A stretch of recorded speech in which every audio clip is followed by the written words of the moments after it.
ਅਕਸਰ ਆਪਾਂ ਵਿਆਹਾਂ ਦੇ ਵਿੱਚ ਜਾਂਦੇ ਆ ਤੇ ਹਰ ਤਰ੍ਹਾਂ ਦੀਆਂ ਜਿਹੜੀਆਂ ਖਾਣ ਵਾਲੀਆਂ ਚੀਜ਼ਾਂ ਹੁੰਦੇ ਨੇ ਉਹਨਾਂ ਦੇ ਸਟਾਲਸ ਲੱਗੇ ਦੇਖਦੇ ਆ। ਪਰ ਅੱਜ ਅਸੀਂ ਇੱਕ ਅਜਿਹੇ ਵਿਆਹ ਦੇ ਵਿੱਚ ਆਏ ਹੋਏ ਆ ਜਿੱਥੇ ਉਹਨਾਂ ਸਟਾਲਸ ਤੋਂ ਇਲਾਵਾ ਕਿਤਾਬਾਂ ਦੇ ਵੀ ਸਟਾਲਸ ਲੱਗੇ ਹੋਏ ਨੇ। ਸੋ ਬਹੁਤ ਸਾਰੀਆਂ ਕਿਤਾਬਾਂ ਨੇ ਪੰਜਾਬੀ ਸਾਹਿਤ ਦੀਆਂ, ਇਸ ਤੋਂ ਇਲਾਵਾ ਅੰਗਰੇਜ਼ੀ ਦੀਆਂ ਬਹੁਤ ਸਾਰੀਆਂ ਕਿਤਾਬਾਂ ਜਿਨ੍ਹਾਂ ਨੂੰ ਜੋ ਪਾਠਕਾਂ ਦੇ ਲਈ ਲਗਾਈਆਂ ਗਈਆਂ ਨੇ। ਬੇਸ਼ੱਕ ਕੁਝ ਲੋਕ ਅਜਿਹੇ ਵੀ ਹੁੰਦੇ ਨੇ ਜੋ ਵਿਆਹ ਨੂੰ ਆਨੰਦ ਮਾਣਨ ਦੇ ਨਾਲ ਨਾਲ ਕਿਤਾਬਾਂ ਨੂੰ ਵੀ ਇੰਜੋਏ ਕਰਨਾ ਪਸੰਦ ਕਰਦੇ ਨੇ, ਕਿਤਾਬਾਂ ਨੂੰ ਖਰੀਦਣਾ ਪਸੰਦ ਕਰਦੇ ਨੇ ਤੇ ਉਹਨਾਂ ਨੂੰ ਪੜ੍ਹਨਾ ਪਸੰਦ ਕਰਦੇ ਨੇ। ਸੋ ਕਿਤਾਬਾਂ ਦੀ ਪ੍ਰਦਰਸ਼ਨੀ ਨੂੰ ਲੈ ਕੇ ਜੋ ਇਹ ਖਿਆਲ ਆ ਮੈਨੂੰ ਪਰਸਨਲੀ ਬਹੁਤ ਜ਼ਿਆਦਾ ਖੂਬਸੂਰਤ ਲੱਗਿਆ ਹੈ ਨਾ, ਕਿਉਂਕਿ ਕਈ ਵਾਰ ਹੁੰਦਾ ਕਿ ਅਸੀਂ ਬਹੁਤ ਸਾਰੀਆਂ ਚੀਜ਼ਾਂ ਦਾ ਆਨੰਦ ਮਾਣਦੇ ਹਾਂ, ਪਰ ਇੱਕ ਵੱਖਰੀ ਚੀਜ਼ ਮੈਨੂੰ ਜੋ ਲੱਗੀ ਇਹ ਕਿ ਵਿਆਹ ਦੇ ਵਿੱਚ ਕਿਤਾਬਾਂ ਦੀ ਪ੍ਰਦਰਸ਼ਨੀ ਲਗਾਉਣਾ ਆਪਣੇ ਆਪ ਵਿੱਚ ਇੱਕ ਬਹੁਤ ਹੀ ਜ਼ਿਆਦਾ ਵੱਖਰਾ ਜਿਹਾ ਐਕਸਪੀਰੀਅੰਸ ਹੈ ਨਾ ਦੇਖਣ ਨੂੰ। ਸੋ ਗੱਲਬਾਤ ਕਰਦੇ ਆ ਜਿਨ੍ਹਾਂ ਨੇ ਇਹ ਪ੍ਰਦਰਸ਼ਨੀ ਲਗਾਈ ਆ। ਮੇਰੇ ਨਾਲ ਮੌਜੂਦ ਨੇ ਸ਼ਾਹ ਮੁਹੰਮਦ।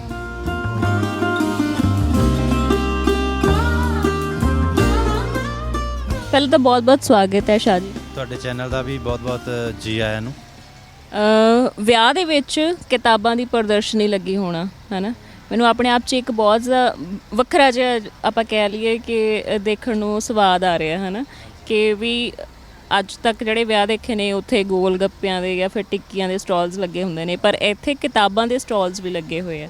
ਸੋ ਇਹ ਪਹਿਲੀ ਵਾਰ ਤੁਹਾਡਾ ਪਹਿਲਾ ਐਕਸਪੀਰੀਅੰਸ ਹੈ ਜਾਂ ਇਸ ਤੋਂ ਪਹਿਲਾਂ ਵੀ ਇੱਦਾਂ ਦੀ ਸਟਾਲਸ ਤੁਸੀਂ ਪ੍ਰਦਰਸ਼ਨੀ ਲਗਾ ਚੁੱਕੇ ਹੋ? ਇਦੋਂ ਪਿਛਲੇ ਸਾਲ ਵੀ ਲਾਇਆ ਸੀ, ਉਦੋਂ ਪਿਛਲੇ ਸਾਲ ਵੀ ਲਾਇਆ ਸੀ। ਇੱਕ ਅੱਧਾ ਵਿਆਹ ਮਿਲ ਹੀ ਜਾਂਦਾ ਜਿਹਦੇ ਅਸੀਂ ਇਹ ਸਟਾਲ ਲਾ ਲੈਂਦੇ ਹਾਂ ਕਿਤਾਬਾਂ ਦੀ।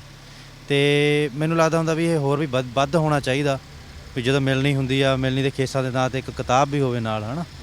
ਤਾਂ ਜਦੋਂ ਮਤਲਬ ਲਾੜੇ ਨੂੰ ਕੋਈ ਪਾਇਆ ਜਾਂਦਾ ਘੜੀ ਵਗੈਰਾ ਜਾਂ ਉਹਦੇ ਨਾਲ ਇੱਕ ਕਿਤਾਬ ਵੀ ਦਿੱਤੀ ਜਾਵੇ, ਹੈ ਨਾ।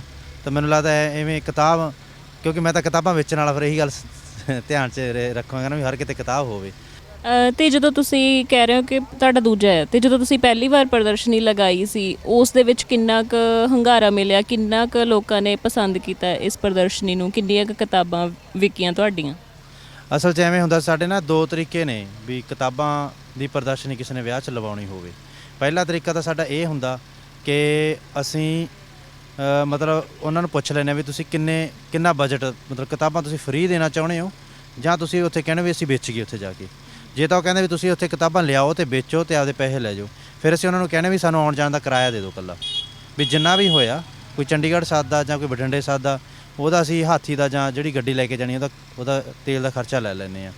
ਅਤੇ ਜੇ ਨਹੀਂ, ਇੱਕ ਵਿਆਹ ਅਸੀਂ ਇੱਦਾਂ ਵੀ ਲਾਇਆ ਸੀ, ਉਹਨਾਂ ਨੇ 50,000 ਦੀਆਂ ਕਿਤਾਬਾਂ ਕਿਹਾ ਸੀ ਵੀ ਤੁਸੀਂ ਲਾਉਣੀਆਂ, ਕੋਈ ਮਰਜ਼ੀ ਆ ਕੇ ਜਿਹੜੀ ਮਰਜ਼ੀ ਕਿਤਾਬ ਚੱਕੇ ਅਤੇ ਉਹ ਲੈ ਜੇ।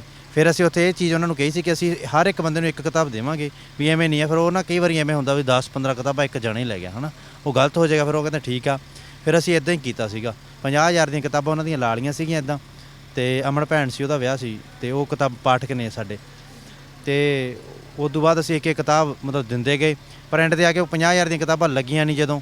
ਫਿਰ ਮੈਨੂੰ ਲੱਗਿਆ ਵੀ ਹੁਣ ਬਰਾਤ ਜਾਣ ਵਾਲੀ ਆ, ਫਿਰ ਮੈਂ ਟਰੇਆਂ 'ਚ ਸੁਰਜੀਤ ਪਾਤਰ ਦੀ ਕਿਤਾਬ ਜਾਂਦੀ ਪਈ ਆ, ਹੈ ਨਾ, ਐਵੇਂ ਸਾਰੀਆਂ ਕਿਤਾਬਾਂ ਟਰੇਆਂ 'ਚ ਹੀ ਇਕੱਲੇ ਕੋਲੇ ਭੇਜਤੀਆਂ। ਜਿਵੇਂ ਹੁਣ ਤੁਸੀਂ ਖੁਦ ਹੀ ਕਹਿ ਰਹੇ ਹੋ ਕਿ ਓਨਾ ਜ਼ਿਆਦਾ ਰਿਸਪੌਂਸ ਨਹੀਂ ਮਿਲਦਾ ਹੈ ਕਿਤਾਬਾਂ ਦੀ ਪ੍ਰਦਰਸ਼ਨੀ ਨੂੰ, ਹੈ ਨਾ, ਜਿੰਨਾ ਬਾਕੀ ਖਾਣ ਪੀਣ ਦੀਆਂ ਚੀਜ਼ਾਂ ਦੇ ਸਟਾਲਸ ਦੇ ਅੱਗੇ ਭੀੜ ਹੁੰਦੀ ਆ, ਕਿਤਾਬਾਂ ਦੀ ਪ੍ਰਦਰਸ਼ਨੀ ਦੇ ਜਿਹੜੇ ਸਟਾਲਸ ਹੈਗੇ ਉੱਥੇ ਨਹੀਂ ਹੈਗੀ। ਤਾਂ ਕਈ ਵਾਰ ਇਹ ਡਿਸਅਪੋਇੰਟਿੰਗ ਲੱਗਦਾ। ਸੋਚਦੇ ਚੱਲਦੇ ਆ ਕਿ ਫਿਊਚਰ ਦੇ ਵਿੱਚ ਵੀ ਇਹ ਚੀਜ਼ਾਂ ਜਾਰੀ ਰਹਿਣਗੀਆਂ।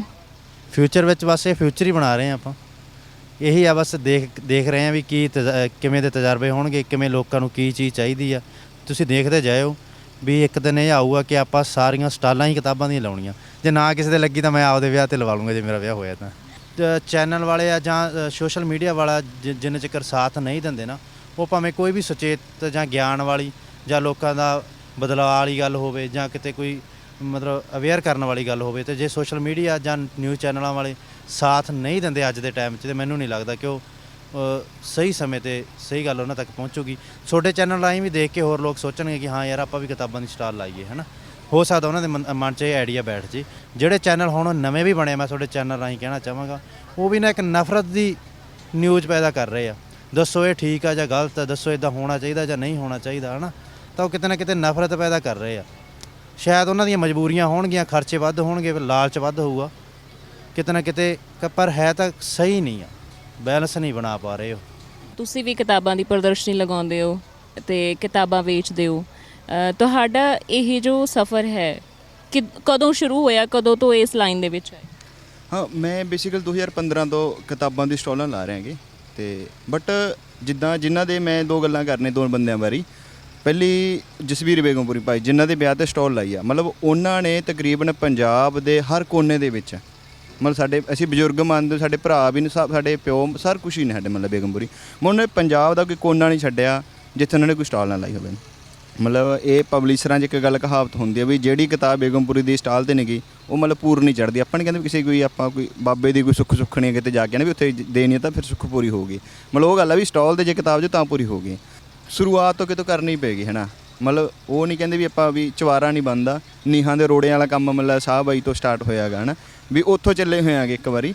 ਤਾਂ ਬਾਈ ਦੇ ਨਾਲ ਹੈਗੇ ਆ, ਜਿਵੇਂ ਹੁਣ ਫੋਨ ਆਇਆ ਤਾਂ ਅਸੀਂ ਭੱਜ ਕੇ ਆਏ ਹੈ ਨਾ, ਕਿਉਂਕਿ ਇਹ ਕੰਮ ਦੇ ਵਿੱਚ ਤਾਂ ਅਸੀਂ ਆਪਦਾ ਕੰਮ ਬਾਕੀ ਸਾਰੇ ਛੱਡ ਛਡਾ ਕੇ ਮਤਲਬ ਸਾਡਾ ਬਿਜ਼ਨਸ ਮਾਈਂਡਡ ਬਾਅਦ 'ਚ ਹੁੰਦਾ, ਪਹਿਲਾਂ ਸਾਡਾ ਸ਼ੌਂਕ ਵਾਲਾ ਕੰਮ ਜ਼ਿਆਦਾ ਹੁੰਦਾ ਵੀ ਯਾਰ ਇੱਕ ਪੰਜਾਬੀ ਸਾਹਿਤ ਦੀ ਮਤਲਬ ਉਹਦੇ ਨਾਲ ਦੋਨੇ ਚੀਜ਼ਾਂ ਹੀ ਹੋ ਜਾਂਦੇ, ਭੁੰਨਣ ਵਾਲੇ ਫਲੀਆਂ, ਤੇ ਵੀ ਉਹ ਕੰਮ ਹੋਣ ਤਾਂ ਉਹਦੇ ਨਾਲ ਹੀ ਫਿਰ ਅਸੀਂ ਵੀ ਅੱਗੇ ਜਿਹੜੇ ਨਵੀਆਂ ਪਿਰਤਾਂ ਨੇ ਉਹ ਪਾਈਏ ਤਾਂ ਅੱਗੇ ਦੀ ਅੱਗੇ ਲੋਕਾਂ ਨੂੰ ਜੋੜੀਏ, ਨੌਜਵਾਨਾਂ ਨੂੰ ਜੋੜੀਏ ਨਾ, ਬੱਚਿਆਂ ਨੂੰ ਜੋੜੀਏ।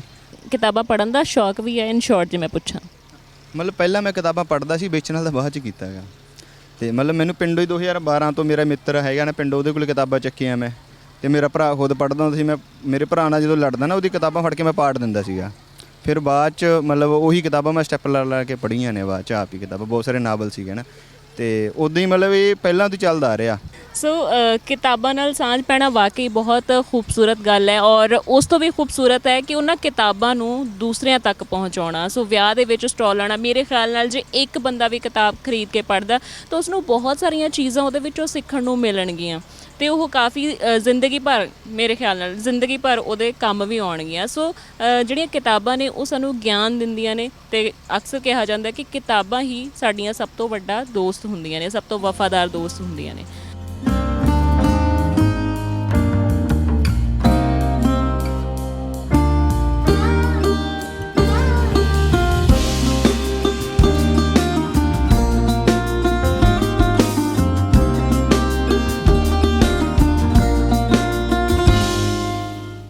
ਸੋ ਗੱਲ ਕਰਦੇ ਆ ਆਪਾਂ ਲਾੜੇ ਤੇ ਲਾੜੀ ਦੇ ਨਾਲ ਕਿ ਤੁਹਾਨੂੰ ਆਪਣੇ ਵਿਆਹ ਦੇ ਵਿੱਚ ਕਿਤਾਬਾਂ ਦੀ ਪ੍ਰਦਰਸ਼ਨੀ ਵੇਖ ਕੇ ਕਿਹੋ ਜਿਹਾ ਲੱਗ ਰਿਹਾ? ਹਾਂਜੀ, ਸਾਨੂੰ ਕਿਤਾਬਾਂ ਦੀ ਪ੍ਰਦਰਸ਼ਨੀ ਦੇਖ ਕੇ ਬਹੁਤ ਵਧੀਆ ਲੱਗਾ। ਸਾਨੂੰ ਥੋੜ੍ਹਾ ਅਲੱਗ ਫੀਲ ਹੋ ਰਿਹਾ ਹੈ ਵੀ ਇੱਦਾਂ ਕਦੀ ਕਿਸੇ ਵਿਆਹ ਦੇ ਵਿੱਚ ਦੇਖਿਆ ਵੀ ਨਹੀਂ ਸੀਗਾ, ਅਤੇ ਸਾਨੂੰ ਬਹੁਤ ਮਾਣ ਮਹਿਸੂਸ ਹੋ ਰਿਹਾ ਕਿ ਸਾਡੇ ਪਿਤਾ ਜੀ ਇਹ ਕੰਮ ਕਰ ਰਹੇ, ਅਤੇ ਵਧੀਆ ਫੀਲ ਹੋ ਰਿਹਾ ਹੈ ਸਾਨੂੰ। ਹਾਂਜੀ, ਮੈਨੂੰ ਵੀ ਬਹੁਤ ਵਧੀਆ ਲੱਗਦਾ ਕਿ ਮੇਰੀ ਮੈਰਿਜ 'ਤੇ ਬੁੱਕਸ ਲੱਗੀਆਂ ਹੋਈਆਂ, ਮੇਰੇ ਪਾਪਾ ਇਹ ਕੰਮ ਕਰਦੇ ਆ, ਬਹੁਤ ਵਧੀਆ ਕੰਮ ਹੈ। ਬਾਕੀ ਰਿਸ਼ਤੇਦਾਰ ਵੀ ਦੇਖਣਗੇ ਬੁੱਕਸ। ਤੁਹਾਨੂੰ ਕਿਤਾਬਾਂ ਪੜ੍ਹਨ ਦਾ ਸ਼ੌਕ ਹੈ? ਹਾਂਜੀ, ਕੋਈ ਪਸੰਦੀਦਾ ਕਿਤਾਬ? ਵਿੱਚ ਵਿੱਚ ਕਦੇ ਕਦੇ ਪੜ੍ਹ ਲਈਦੀ ਆ। ਤੇ ਹੁਣ ਗੱਲ ਕਰਦੇ ਹਾਂ ਜਸਵੀਰ ਬੇਗਮਪੁਰੀ ਜੀ ਦੇ ਨਾਲ, ਜਿਨ੍ਹਾਂ ਦਾ ਇਹ ਸ਼ਾਨਦਾਰ ਆਈਡੀਆ ਸੀ। ਬਹੁਤ ਟਾਈਮ ਤੋਂ ਉਹਨਾਂ ਦੇ ਬਾਰੇ ਮੈਂ ਸੁਣਿਆ ਸੀ, ਔਰ ਕਿਤਾਬਾਂ ਦਾ ਹੀ ਕੰਮ ਜਿਹੜਾ ਉਹ ਕਰਦੇ ਆ ਰਹੇ ਨੇ। ਸੋ ਗੱਲਬਾਤ ਕਰਦੇ ਹਾਂ ਉਹਨਾਂ ਦੇ ਨਾਲ। ਜੀ ਸਰ, ਬਹੁਤ ਧੰਨਵਾਦ ਜੀ। ਸਰ, ਮੈਨੂੰ ਤੁਹਾਡੇ ਵਿਆਹ ਦੇ ਵਿੱਚ ਆ ਕੇ ਵੀ ਬਹੁਤ ਵਧੀਆ ਲੱਗਿਆ, ਉਸ ਤੋਂ ਬਾਅਦ ਕਿਤਾਬਾਂ ਦੀ ਪ੍ਰਦਰਸ਼ਨੀ ਦੇਖ ਕੇ ਮੈਨੂੰ ਬਹੁਤ ਜ਼ਿਆਦਾ ਵਧੀਆ ਲੱਗਿਆ। ਤੇ ਇਹ ਆਈਡੀਆ ਤੁਹਾਡੇ ਜ਼ਿਹਨ 'ਚ ਕਦੋਂ ਆਇਆ? ਦਰਅਸਲ ਮੈਨੂੰ ਕਿਤਾਬਾਂ ਕਰਦੇ ਨੂੰ ਤਕਰੀਬਨ ਕਿਤਾਬਾਂ ਦਾ ਕੰਮ ਕਰਦੇ ਨੂੰ 20 ਸਾਲ ਹੋ ਗਏ, ਅਤੇ ਸਾਨੂੰ ਇਹ ਹੁੰਦਾ ਕਿ ਕਿਤਾਬਾਂ ਜਿੱਥੇ ਜ਼ਿਆਦਾ ਇਕੱਤਰਤਾ ਹੋਵੇ, ਬੰਦਿਆਂ ਦੀ, ਮਿੱਤਰਾਂ ਦੀ ਜ਼ਿਆਦਾ ਇਕੱਤਰਤਾ ਹੋਵੇ, ਅਸੀਂ ਉੱਥੇ ਕਿਤਾਬਾਂ ਡਿਸਪਲੇ ਕਰੀਏ। ਅਤੇ ਉਹਨਾਂ ਦੇ ਵਿੱਚ ਇਹ ਵਿਆਹ ਵੀ ਇੱਕ ਇੱਦਾਂ ਦਾ ਹੈਗਾ ਆ ਵੀ ਜਿਹੜਾ ਕਿ ਜਿੱਥੇ ਅਲੱਗ-ਅਲੱਗ ਰਿਸ਼ਤੇਦਾਰ ਆਉਂਦੇ ਆ, ਅਲੱਗ-ਅਲੱਗ ਮਿੱਤਰ ਦੋਸਤ ਆ ਜਾਂਦੇ ਆ, ਕਿ ਜੇ ਆਪਾਂ ਉੱਥੇ ਕਿਤਾਬਾਂ ਡਿਸਪਲੇ ਕਰਾਂਗੇ ਤਾਂ ਉਹ ਸਾਰੇ ਦੇਖਣਗੇ। ਅਤੇ ਮੇਰਾ ਤਜਰਬਾ ਰਿਹਾ ਹੈ ਕਿ ਮੈਂ ਕਿਤਾਬਾਂ ਲਾਈਆਂ ਆ ਤਾਂ ਮੈਂ ਦੇਖਿਆ ਕਿ ਬੀਬੀਆਂ ਕਿਤਾਬਾਂ ਲੈ ਕੇ ਜਾਂਦੀਆਂ ਆ। ਨਾਵਲ ਨਾਨਕ ਸਿੰਘ ਦੇ ਨਾਵਲ ਉਹਨੇ ਪਸੰਦ ਕਰਕੇ ਲੈ ਜਾਣੇ, ਨਰਿੰਦਰ ਕਪੂਰ ਲੈ ਜਾਂਦੇ ਸੀਗੇ, ਕਿਉਂਕਿ ਬੀਬੀਆਂ ਨੂੰ ਵਿਚਾਰੀਆਂ ਕਈ ਨੂੰ ਘਰ ਤੱਕ ਕਿਤਾਬ ਹੀ ਨਹੀਂ ਪਹੁੰਚਦੀ, ਕਿਉਂਕਿ ਅਸਲ 'ਚ ਤਾਂ ਬੰਦੇ ਤਾਂ ਸ਼ਹਿਰਾਂ 'ਚ ਘੁੰਮਦੇ ਆ, ਮੇਲਿਆਂ 'ਚ ਜਾਂਦੇ, ਉਹ ਕਿਤਾਬਾਂ ਲੈ ਆਉਂਦੇ ਆ, ਪਰ ਬੀਬੀਆਂ ਨੂੰ ਨਹੀਂ ਮੌਕਾ ਮਿਲਦਾ। ਤਾਂ ਉਹ ਇਸ ਤਰ੍ਹਾਂ ਦਾ ਉਹਨਾਂ ਲਈ ਇੱਕ ਵਧੀਆ ਹੁੰਦਾ ਮੌਕਾ, ਅਤੇ ਇੱਕ ਸਾਡੇ ਲਿੰਕ ਵੀ ਬਣ ਜਾਂਦੇ ਆ। ਅਤੇ ਮੇਰੀ ਜਦੋਂ ਬੇਟੀ ਦਾ ਵਿਆਹ ਸੀਗਾ ਤਾਂ ਮੈਂ ਸੋਚਿਆ ਕਿ ਜਦੋਂ ਮੈਂ ਇਸ ਗੱਲ ਦਾ ਮਦਈ ਹਾਂ ਕਿ ਵਿਆਹਾਂ 'ਚ ਕਿਤਾਬਾਂ ਲੱਗਣੀਆਂ ਚਾਹੀਦੀਆਂ, ਤਾਂ ਮੈਂ ਸ਼ਾਹ ਨੂੰ ਸਪੈਸ਼ਲ ਕਿਹਾ ਕਿ ਬਈ ਪਟਿਆਲੇ ਤੋਂ ਤੁਸੀਂ ਆ ਕੇ ਕਿਤਾਬਾਂ ਲਾਣੀਆਂ, ਅਤੇ ਬੂਟਾ ਵੀ ਨਾਲ ਆਇਆ ਨਾ, ਮੈਨੂੰ ਬੜੀ ਖੁਸ਼ੀ ਹੋਈ। ਦੀਪ ਦਿਲਬਰ ਮੇਰਾ ਮਿੱਤਰ ਹੈ, ਇਹ ਸਮਰਾਲੇ ਤੋਂ ਦਿਲਦੀਪ ਪ੍ਰਕਾਸ਼ਨ ਹੈ, ਬਹੁਤ ਕਿਤਾਬਾਂ ਅਸੀਂ ਰਲ ਕੇ ਵੀ ਛਾਪੀਆਂ ਆ। ਕਰੰਟਲੀ ਅਸੀਂ ਅਸਲੀ ਇਨਸਾਨ ਦੀ ਕਹਾਣੀ ਹੁਣੇ ਰਲ ਕੇ ਛਾਪੀ ਆ। ਤੋ ਕਿਤਾਬਾਂ 'ਚ ਵਧੀਆ ਕੰਮ ਹੋ ਰਿਹਾ ਹੈ, ਔਰ ਪਾਠਕ ਲਗਾਤਾਰ ਜਿਹੜੇ ਆ ਵੱਧ ਰਹੇ ਆ। ਗੱਲਬਾਤ ਕਰ ਰਹੇ ਸੀ ਬੂਟਾ ਜੀ ਦੇ ਨਾਲ, ਉਹਨਾਂ ਨੇ ਕਿਹਾ ਕਿ ਜਦ ਤੱਕ ਤੁਹਾਡੇ ਸਟਾਲ ਦੇ ਉੱਪਰ ਕੋਈ ਕਿਤਾਬ ਨਹੀਂ ਲੱਗਦੀ ਤਾਂ ਮੰਨਿਆ ਜਾਂਦਾ ਕਿ ਉਹ ਕਿਤਾਬ ਅਧੂਰੀ ਹੈ। ਸੋ ਇਸ ਨੂੰ ਲੈ ਕੇ ਤੁਸੀਂ ਕਿਤਾਬਾਂ ਵੇਚ ਵੀ ਰਹੇ ਹੋ ਤੇ ਕਿਤਾਬਾਂ ਲਿਖ ਵੀ ਰਹੇ ਹੋ, ਇਹ ਸਾਰੀਆਂ ਚੀਜ਼ਾਂ ਨੂੰ ਕਿਵੇਂ ਦੇਖਦੇ ਹੋ ਕਿ ਅੱਜ ਦੇ ਟਾਈਮ ਦੇ ਵਿੱਚ ਪੰਜਾਬ ਦੇ ਵਿੱਚ ਪਾਠਕਾਂ ਦਾ ਜੋ ਨਜ਼ਰੀਆ ਹੈ ਕਿਤਾਬਾਂ ਨੂੰ ਲੈ ਕੇ ਜਾਂ ਫਿਰ ਪਾਠਕ ਜ਼ਿਆਦਾ ਨੇ, ਇਸ ਪੂਰੇ ਸਿਨਾਰੀਓ ਨੂੰ ਕਿਵੇਂ ਦੇਖਦੇ ਹੋ? ਨਹੀਂ, ਐਸੀ ਤਾਂ ਕੋਈ ਗੱਲ ਨਹੀਂ ਕਿ ਮੇਰੇ ਵਰਗੇ ਬਹੁਤ ਮਿੱਤਰ ਹੈਗੇ ਆ ਕਿ ਜਿਹੜੇ ਕਿਤਾਬਾਂ ਦੇ ਕੰਮ ਦੇ ਵਿੱਚ ਹੈ ਔਰ ਕਿਤਾਬਾਂ ਰੂਹ ਨਾਲ ਵੇਚ ਰਹੇ ਆ। ਕਿ ਸਾਡੇ ਬਹੁਤ ਮਿੱਤਰ ਜਦੋਂ ਕਰੋਨਾ ਕਾਰਨ ਆਨਲਾਈਨ ਜਿਹੜੇ ਕਿਤਾਬਾਂ ਭੇਜ ਰਹੇ ਆ ਲੋਕਾਂ ਦੇ ਘਰਾਂ ਵਿੱਚ, ਤੇ ਔਰ ਬਹੁਤ ਵਧੀਆ ਕੰਮ ਹੋ ਰਿਹਾ ਆ। ਤੇ ਪਾਠਕ ਤਾਂ ਸਾਡੇ ਕੋਲ ਬਹੁਤ ਆ ਕਿ ਅਸੀਂ ਬੰਦੇ ਥੋੜ੍ਹੇ ਆ, ਕਿਤਾਬਾਂ ਵਾਲੇ ਅਸੀਂ ਥੋੜ੍ਹੇ ਆ। ਤੇ ਬਾਕੀ ਇਹ ਆ ਕਿ ਮੈਂ ਕਿਤਾਬ ਪੜ੍ਹ ਕੇ ਵੇਚਦਾ ਆ, ਤੇ ਕੁਦਰਤੀ ਆ ਕਿ ਮੈਂ ਕਿਤਾਬ ਦਾ ਬਾਰੇ ਦੱਸਦਾ ਆ ਕਿ ਵੀ ਇਸ ਕਿਤਾਬ ਵਿੱਚ ਇਹ ਹੈ। ਈਵਨ ਮੈਂ ਕਿਤਾਬ 'ਚੋਂ ਡੈਮੋ ਦੇ ਦਿੰਦਾ ਆ ਵੀ ਇਹਦੇ ਵਿੱਚ ਆਹ ਲਿਖਿਆ, ਜੇ ਗਜ਼ਲ ਆ ਤਾਂ ਗਜ਼ਲ ਪੜ੍ਹ ਕੇ ਸੁਣਾਈ ਦੀ ਆ, ਜੇ ਵਾਰਤਕ ਦਾ ਟੋਟਾ ਪੜ੍ਹ ਕੇ ਸੁਣਾ ਦਈਦਾ। ਸੋ ਉਹ ਮੇਰੇ ਤੇ ਜ਼ਿਆਦਾ ਪ੍ਰੈਸ਼ਰ ਰਹਿੰਦਾ ਕਿ ਹਾਂ ਵੀ ਜਸਵੀਰ ਬੇਗਮਪੁਰੀ ਦੇ ਸਟਾਲ ਤੇ ਸਾਡੀ ਵੀ ਕਿਤਾਬ ਹੋਣੀ ਚਾਹੀਦੀ ਹੈ। ਤੇ 20 ਸਾਲਾਂ ਦਾ ਇਹ ਸਫ਼ਰ ਹੈ ਤੁਹਾਡਾ ਕਿਤਾਬਾਂ ਦੇ ਨਾਲ, ਕਿਹੋ ਜਿਹਾ ਸਫ਼ਰ ਰਿਹਾ ਕਿ ਪਾਠਕ ਵਧੇ ਜਾਂ ਸਮੇਂ ਦੇ ਨਾਲ? ਮੈਨੂੰ ਲੱਗਦਾ ਕਿ ਅੱਜ ਕੱਲ੍ਹ ਜਿਵੇਂ ਮੈਂ ਖੁਦ ਦੇ ਵੀ ਲੈ ਲਵਾਂ ਤਾਂ ਫੋਨ ਦੇ ਨਾਲ ਮੇਰਾ ਜ਼ਿਆਦਾ ਸਮਾਂ ਬੀਤਦਾ, ਹਾਲਾਂਕਿ ਕਿਤਾਬਾਂ ਪੜ੍ਹਨ ਦਾ ਸ਼ੌਕ ਹੈ, ਪਰ ਫਿਰ ਵੀ ਕਿਤੇ ਨਾ ਕਿਤੇ ਜਦੋਂ ਅਸੀਂ ਕਿਤਾਬ ਲੈ ਕੇ ਬੈਠਦੇ ਹਾਂ ਤਾਂ ਫੋਨ ਦਾ ਨੋਟੀਫਿਕੇਸ਼ਨ ਆਇਆ ਤੇ ਤਦ ਹੀ ਸਾਡਾ ਧਿਆਨ ਉੱਧਰ ਚਲਾ ਜਾਂਦਾ। ਤਾਂ ਇਸ ਚੀਜ਼ ਨੂੰ ਲੈ ਕੇ ਤੁਸੀਂ ਕੀ ਦੇਖਦੇ ਹੋ ਕਿ ਨੌਜਵਾਨ ਪੀੜ੍ਹੀ ਦਾ ਜ਼ਿਆਦਾ ਝੁਕਾਅ ਕਿ ਮੋਬਾਈਲ ਫੋਨਸ ਦੇ ਵੱਲ ਨਹੀਂ ਹੈ? ਇਹ ਸਹੀ ਹੈ ਕਿ ਮੋਬਾਈਲ ਵੱਲ ਹੈ ਧਿਆਨ, ਕਿਉਂਕਿ ਮੈਨੂੰ ਪਤਾ ਕਿ ਮੇਰਾ ਆਪਣਾ ਵੀ ਇਸ ਤਰ੍ਹਾਂ ਹੁੰਦਾ ਆ। ਪਰ ਇਹ ਆ ਬਈ ਕਿਤਾਬ ਦੀ ਜਿਹੜੀ ਵਧੀ ਹੈ ਕਿ ਜੇ ਸੋਸ਼ਲ ਮੀਡੀਆ ਨਾਲ ਅਸੀਂ ਦੇਖਿਆ ਕਿ ਕਿਤਾਬ ਦੀ ਜਿਹੜੀ ਉਪਲਬਧਤਾ ਵਧੀ ਆ, ਕਿ ਅੱਜ ਕਿਸੇ ਨੂੰ ਕੋਈ ਕਿਤਾਬ ਚਾਹੀਦੀ ਉਹ ਫੇਸਬੁੱਕ ਤੇ ਲਿਖਦਾ ਕਿ ਮੈਨੂੰ ਆਹ ਕਿਤਾਬ ਚਾਹੀਦੀ ਹੈ, ਤਾਂ ਉਹਨੂੰ 10 ਬੰਦੇ ਦੱਸਣ ਵਾਲੇ ਵੀ ਹੁੰਦੇ ਆ ਕਿ ਵੀ ਤੁਸੀਂ ਬੂਟੇ ਤੋਂ ਮੰਗਾ ਲਓ, ਸ਼ਾਹ ਤੋਂ ਮੰਗਾ ਲਓ, ਬੇਗਮਪੁਰੀ ਤੋਂ ਮੰਗਾ ਲਓ, ਬਿਮਲ ਤੋਂ ਮੰਗਾ ਲਓ, ਖੁਸ਼ਵੰਤ ਬਰਗਾੜੀ ਤੋਂ ਮੰਗਾ ਲਓ। ਸੋ ਸਾਰੇ ਪੰਜਾਬ 'ਚ ਜਿਹੜੇ ਸਾਡੇ ਪਾਠਕ ਆ ਉਹਨਾਂ ਦੇ ਨਾਂ ਜਿਹੜੇ ਸਾਡੇ ਬੁੱਕ ਸੈਲਰ ਦੇ ਨਾਂ ਟਿਪਸ ਤੇ ਹੈ, ਉਹ ਸਾਰਿਆਂ ਨੂੰ ਜਾਣਦੇ ਆ। ਔਰ ਇਸ ਕਰਕੇ ਇਹ ਆ ਵੀ ਵਧਿਆ ਆ ਦਾਇਰਾ ਜਿਹੜਾ ਕਿਤਾਬਾਂ ਦਾ ਆ, ਉਹ ਅੱਗੇ ਨਾਲੋਂ ਕਿਤੇ ਵਧਿਆ ਆ। ਕਿ ਮੈਂ ਸ਼ੁਰੂ ਜਦੋਂ ਕੰਮ ਕੀਤਾ ਸੀ ਮੈਨੂੰ ਪਤਾ ਸੀਗਾ ਕਿ ਮੈਂ ਇੱਕ 40-50 ਬੰਦਿਆਂ ਦੇ ਇਕੱਠ 'ਚ 400-500 ਦੀ ਸੇਲ ਕਰਦਾ ਸੀ, ਤੇ ਅੱਜ ਮੈਂ 40-50 ਦੇ ਬੰਦਿਆਂ 'ਚ 5000 ਦੀ ਸੇਲ ਕਰ ਜਾਂਦਾ। ਸੋ ਵਧਿਆ ਆ ਪਾਠਕ, ਐਸੀ ਕੋਈ ਗੱਲ ਨਹੀਂ। ਸੋ ਤੁਹਾਨੂੰ ਲੱਗਦਾ ਹੈ ਕਿ ਇੰਟਰਨੈਟ ਜਾਂ ਫਿਰ ਮੋਬਾਈਲ ਫੋਨਸ ਦੇ ਆਉਣ ਨਾਲ, ਸੋਸ਼ਲ ਮੀਡੀਆ ਦੀ ਭਰਮਾਰ ਹੋਣ ਦੇ ਨਾਲ ਕਿਤਾਬਾਂ ਦਾ ਕਾਰੋਬਾਰ ਵਧਿਆ ਹੈ ਜਾਂ ਫਿਰ ਪਾਠਕ ਵਧੇ ਨੇ, ਇਹੀ ਕਹਿਣਾ? ਯੈਸ, ਹਾਂ, ਦੋਨੋਂ ਹੀ ਗੱਲਾਂ ਹੋਈਆਂ ਆ। ਕਾਰੋਬਾਰ ਵੀ ਵਧਿਆ ਆ, ਪਾਠਕ ਵੀ ਵਧੇ ਆ, ਕਿਉਂਕਿ ਅੱਜ ਪਬਲਿਸ਼ਰ ਅਸੀਂ ਨਿੱਤ ਨਵੇਂ ਪਬਲਿਸ਼ਰ ਆ ਰਹੇ ਆ। ਕਿਉਂਕਿ ਜੇ ਕਿਤਾਬਾਂ ਦਾ ਕਾਰੋਬਾਰ ਆ ਤਦੇ ਪਬਲਿਸ਼ਿੰਗ ਦੇ ਵਿੱਚ ਆ ਰਹੇ ਆ। ਜੇ ਕਾਰੋਬਾਰ ਨਾ ਹੋਵੇ, ਕਿਤਾਬਾਂ ਵਿਕਣ ਨਾ, ਤਾਂ ਕੌਣ ਛਾਪੇ? ਪਰ ਬੇਗਮਪੁਰੀ ਸਰ, ਮੈਂ ਤੁਹਾਡੇ ਤੋਂ ਇਹ ਵੀ ਪੁੱਛਣਾ ਚਾਹੂੰਗੀ ਇੱਥੇ ਕਿ ਜਿਵੇਂ ਤੁਸੀਂ ਕਿਹਾ ਕਿ ਇੰਟਰਨੈਟ ਦੇ ਆਉਣ ਨਾਲ ਕਿਤਾਬਾਂ ਦਾ ਕਾਰੋਬਾਰ ਵੀ ਵਧਿਆ ਔਰ ਪਾਠਕ ਵੀ ਵਧੇ ਨੇ, ਪਰ ਦੂਸਰੀ ਗੱਲ ਇਹ ਵੀ ਹੈ ਕਿ ਅੱਜ ਕੱਲ੍ਹ ਅਸੀਂ PDF ਪੜ੍ਹਨਾ ਵੀ ਪ੍ਰੈਫਰ ਕਰਦੇ ਹਾਂ ਕਿ ਸਾਡੇ ਫੋਨ ਦੇ ਵਿੱਚ ਹੀ ਬੁੱਕ ਆਵੇ। ਤਾਂ ਇਹਦੇ ਨਾਲ ਤੁਹਾਡੇ ਬਿਜ਼ਨਸ 'ਤੇ ਜਾਂ ਫਿਰ ਤੁਹਾਡੇ ਕਾਰੋਬਾਰ 'ਤੇ ਕੋਈ ਅਸਰ ਪਿਆ? ਨਹੀਂ, ਕੋਈ ਅਸਰ ਨਹੀਂ ਪਿਆ, ਕਿਉਂਕਿ PDF ਨਹੀਂ ਪੜ੍ਹੀ ਜਾਂਦੀ। ਅਸੀਂ ਬਹੁਤ ਮਿੱਤਰਾਂ ਨੂੰ ਜਾਣਦੇ ਹਾਂ ਕਿ ਉਹ ਕਹਿੰਦੇ ਵੀ PDF ਨਹੀਂ ਪੜ੍ਹ ਹੁੰਦੀ। ਖੁਦ ਮੈਂ ਵੀ ਇੱਕ PDF ਦੇ ਵਿੱਚ ਕੋਈ ਇੱਕ ਅੱਧੀ ਕਿਤਾਬ ਪੜ੍ਹੀ ਹੋਊਗੀ ਵੀ ਮੇਰੀ ਬਹੁਤ ਫੇਵਰੇਟ ਹੋਊਗੀ, ਕਿਤੇ ਮੈਂ ਪੜ੍ਹ ਦਿੱਤੀ ਹੋਊਗੀ ਕਿ ਮੈਨੂੰ ਨਹੀਂ ਅਵੇਲੇਬਲ ਹੋਊਗੀ, ਪਰ ਕਿਤਾਬ ਦਾ ਕੋਈ ਬਦਲ ਨਹੀਂ ਹੈਗਾ। ਸਾਰੇ ਮਿੱਤਰ ਇਹੀ ਕਹਿੰਦੇ ਕਿ ਕਿਤਾਬ ਹੀ।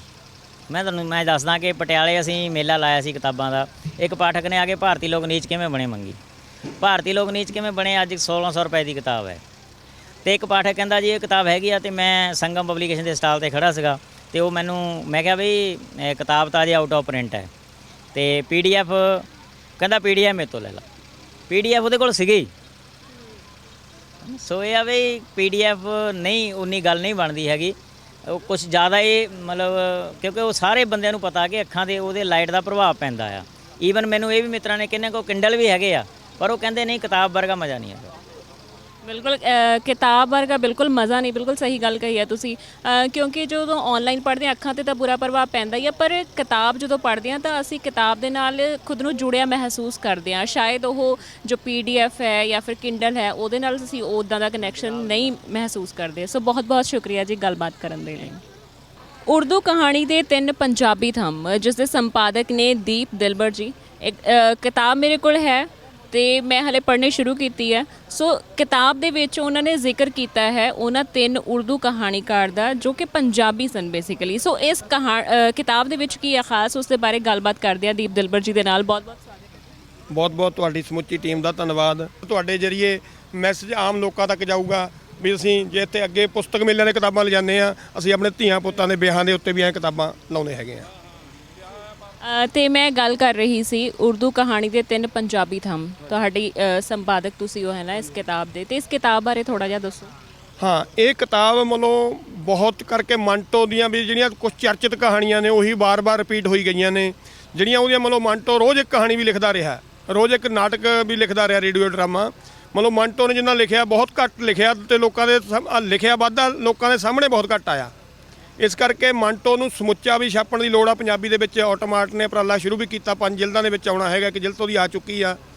ਤੇ ਪਰ ਇਹਦੇ ਵਿੱਚ ਵੀ ਜਿਹੜੀਆਂ ਮੈਂ ਮੰਟੋ ਦੀਆਂ ਕਹਾਣੀਆਂ ਪਾਈਆਂ ਨੇ ਉਹ ਪੰਜਾਬੀ ਦੇ ਵਿੱਚ ਬਹੁਤ ਘੱਟ ਮਿਲਦੀਆਂ ਨੇ। ਜਿਵੇਂ ਸ਼ਾਹ ਹਾਸ਼ੀਏ ਕਿਤਾਬ ਇੱਕ ਵੱਖਰੀ ਵੀ ਛਪੀ ਸੀ ਕਿਸੇ ਟਾਈਮ, ਉਹ ਮਿਲਦੀ ਨਹੀਂ ਹੈਗੀ। ਉਹ ਵੀ ਇਹਦੇ ਵਿੱਚ ਸਮੁੱਚੀ ਕਿਤਾਬ ਹੈਗੀ ਆ, 32 ਮਿੰਨੀ ਕਹਾਣੀਆਂ ਨੇ ਉਹਦੇ ਵਿੱਚ। ਇਦਾਂ ਹੀ ਕ੍ਰਿਸ਼ਨ ਚੰਦਰ ਦਾ ਬਿਲਕੁਲ ਨਹੀਂ, ਕਹਾਣੀ ਦੇ ਰੂਪ 'ਚ ਤਾਂ ਬਿਲਕੁਲ ਨਹੀਂ ਮਿਲਦਾ। ਇੱਕ ਦੋ ਨਾਵਲ ਉਹਦੇ ਮਿਲਦੇ ਸੀਗੇ, ਕਹਾਣੀ ਦੇ ਰੂਪ 'ਚ ਬਿਲਕੁਲ ਨਹੀਂ ਸੀ ਮਿਲਦਾ। ਉਹ ਵੀ ਇਹਦੇ ਵਿੱਚ ਪਾਇਆ ਹੈਗਾ। ਜਿਹੜਾ ਏਸ਼ੀਆ ਦਾ ਵੱਡਾ ਕਹਾਣੀਕਾਰ ਆ ਉਹਦੇ ਨਾਲ ਰਜਿੰਦਰ ਬੇਦੀ ਚਾਹੇ ਥੋੜ੍ਹਾ ਜਿਹਾ ਮਗਰੋਂ ਲਿਖਣ ਲੱਗਿਆ, ਪਰ ਬਾਅਦ ਦੇ ਵਿੱਚ ਉਹ ਵੀ ਇਹਨਾਂ ਦੀ ਲੜੀ ਦੇ ਵਿੱਚ ਇੱਕ ਆ ਗਿਆ ਸੀਗਾ। ਰਜਿੰਦਰ ਬੇਦੀ ਦੀਆਂ ਕਹਾਣੀਆਂ ਥੋੜ੍ਹੀਆਂ ਲੰਮੀਆਂ ਨੇ ਪਰ ਸੁਨੇਹਾ ਬਹੁਤ ਵੱਡਾ ਦਿੰਦੀਆਂ ਨੇ। ਇਹ ਤਿੰਨੇ ਕਹਾਣੀਕਾਰ, ਖੁਸ਼ੀ ਦੀ ਗੱਲ ਇਹ ਆ ਵੀ ਤਿੰਨੇ ਪੰਜਾਬੀ ਨੇ ਤੇ ਤਿੰਨੇ ਇੱਕ ਜਿਲਦ ਦੇ ਵਿੱਚ ਆ ਜਾਣੇ ਮੇਰੇ ਲਈ ਮਾਣ ਵਾਲੀ ਗੱਲ ਆ, ਮੇਰੀ ਪਬਲੀਕੇਸ਼ਨ ਲਈ ਮਾਣ ਵਾਲੀ ਗੱਲ ਆ। ਤੇ ਪਾਠਕਾਂ ਨੇ ਬਹੁਤ ਵੱਡਾ ਇਹਨੂੰ ਹੰਗਾਰਾ ਵੀ ਭਰਿਆ ਹੈਗਾ ਕਿਤਾਬ ਨੂੰ। ਮੇਰੇ ਕੋਲ ਪਹਿਲਾ ਐਡੀਸ਼ਨ ਤਕਰੀਬਨ ਖਤਮ ਹੋਣੇ ਵਾਲਾ ਹੈਗਾ, ਦੂਜੇ ਐਡੀਸ਼ਨ ਦੀ ਅਸੀਂ ਤਿਆਰੀ ਕਰ ਰਹੇ ਹਾਂ। ਤੇ ਇਦਾਂ ਦੀਆਂ ਕਿਤਾਬਾਂ ਹੋਰ ਵੀ, ਚਾਹੇ ਉਹ ਮਤਲਬ ਜਿਹੜਾ ਸ਼ਾਹਮੁਖੀ ਦੇ ਵਿੱਚੋਂ ਇੱਧਰ ਨੂੰ ਆਉਣਾ ਹੈਗਾ, ਪੰਜਾਬੀ ਕਹਾਣੀ ਬਹੁਤ ਲਿਖੀ ਪਈ ਆ, ਉਹਦੇ ਵੀ ਮੈਂ ਕੰਮ ਕਰਨ ਲੱਗਿਆ ਹੋਇਆ। ਉਹ ਵੀ ਛੇਤੀ ਇੱਕ ਕਿਤਾਬ ਵੱਡੀ ਅਸੀਂ ਕਰਾਂਗੇ।